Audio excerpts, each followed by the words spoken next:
Sebelum kita mulai, cuci tangan dulu ya Pak. Iya.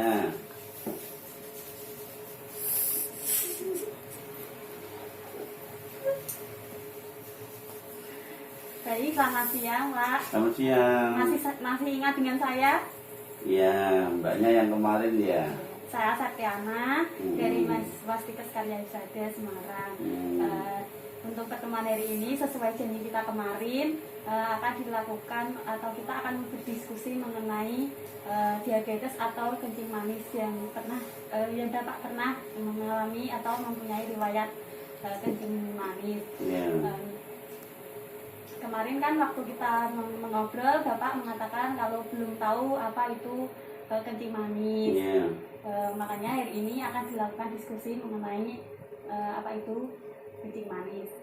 Kira-kira nanti akan membutuhkan waktu sekitar 15-20 menit. Apakah Bapak bersedia?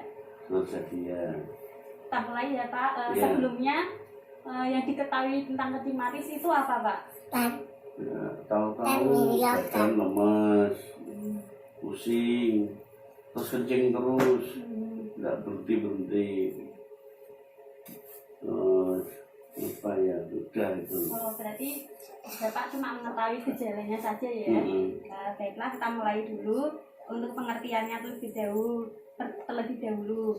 Diabetes biasanya kita menyebut seperti itu. Kalau Bapak mungkin mengetahuinya kencing manis itu ya Pak. Biasanya kencing manis itu penyakit dengan penyebab yang beragam yang ditandai dengan kadar gula yang tinggi. Iya. Untuk selanjutnya ada beberapa faktor risiko yang menyebabkan gula. Yang pertama itu ada kegemukan atau obesitas atau gula darah yang berlebih. Yang kedua ada kurangnya aktivitas fisik. Kemudian ada kolesterol itu tinggi. Kemudian ada riwayat penyakit jantung. Kemarin ada ya Pak ya waktu ngobrol ya. Kemudian ada hipertensi atau tekanan darahnya tinggi. Kemudian ada diet yang tidak seimbang, misalnya itu sering mengonsumsi gula tanpa dibatasi tiap harinya. Kemudian mengonsumsi sering makan yang asin-asin itu bisa menyebabkan juga jadinya kencing manis. Sebelum dilanjutkan ada yang ingin ditanyakan Pak? Sudah cukup. Kemudian langsung lanjut ya Pak ya. Untuk gejalanya yang utama itu ada 3 Pak. Ini ada yang pertama itu sering kencing, kemudian sering lapar, kemudian sering haus. Kan karena sering haus, jadi kan minum terus menerus, itu menyebabkan terjadinya menyebabkan sering kencing juga, frekuensi kencing itu bertambah. Terus ada gejala tambahannya itu ada berat badannya menurun dengan cepat, kemudian sering kesemutan, gatal-gatal, kemudian ada bisul yang sering hilang timbul, kemudian penglihatannya juga kabur, kemudian cepat lelah ya Pak ya. Kemudian pada wanita itu adanya keputihan. Terus jika ada luka itu untuk masa proses untuk penyembuhannya itu sulit atau lambat. Lebih seringnya tuh kayak lama gitu Pak untuk penyembuhannya. Kemudian ada mudah mengantuk. Kemudian kalau pada pria itu terjadi impoten. Kemudian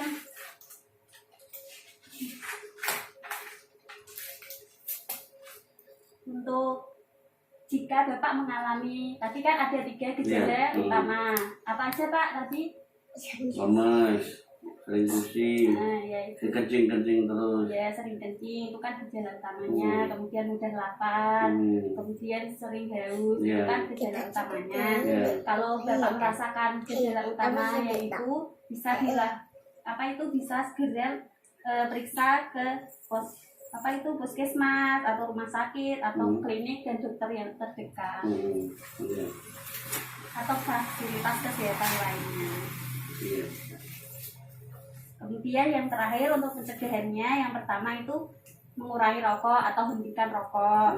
Kemudian mempertahankan berat badan ideal. Tapi kan di tanda gejala ada faktor yang mempengaruhi kencing manis itu ada kegemukan.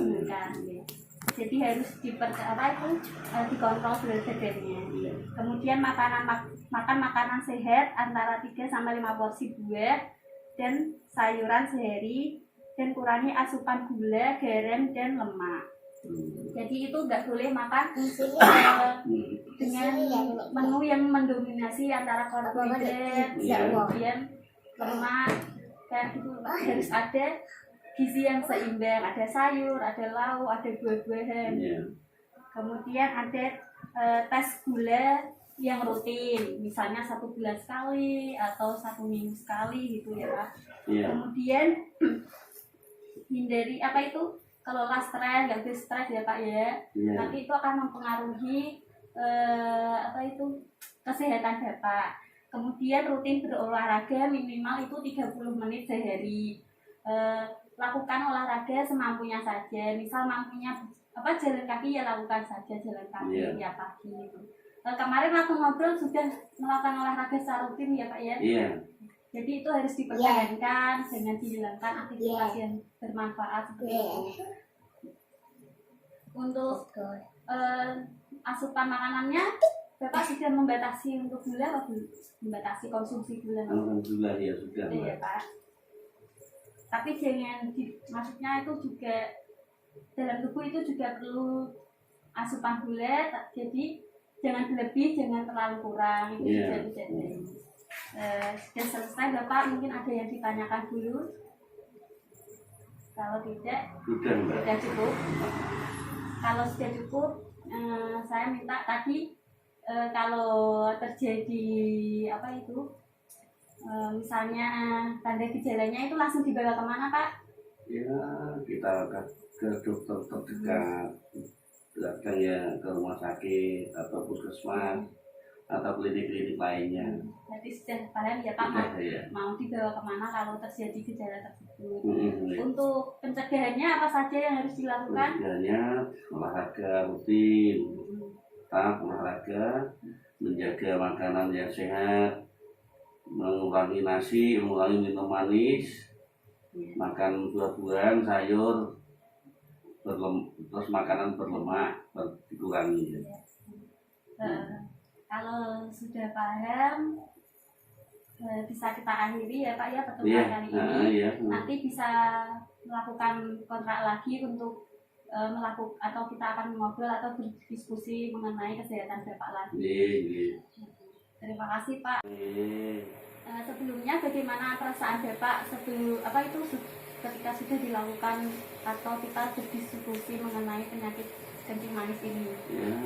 Ya, kita senang Mbak, karena ada yang mengarahkan, ada yang memberi wawasan tentang kesehatan, tentang pencegahan kencing manis dan penanganannya. Saya juga berterima kasih sudah diberi wejangan-wejangan tentang kesehatan. Baik Pak, jadi saya harap nanti untuk pola hidup sehat yang sudah Bapak lakukan, contohnya berolahraga setiap hari, terus mengurangi makanan atau membatasi gula itu harus dipertahankan ya Pak agar tidak terjadi kekambuhan kembali. Amin. Sebelumnya terima kasih banyak ya Pak Sama-sama. ya. Terima kasih Pak.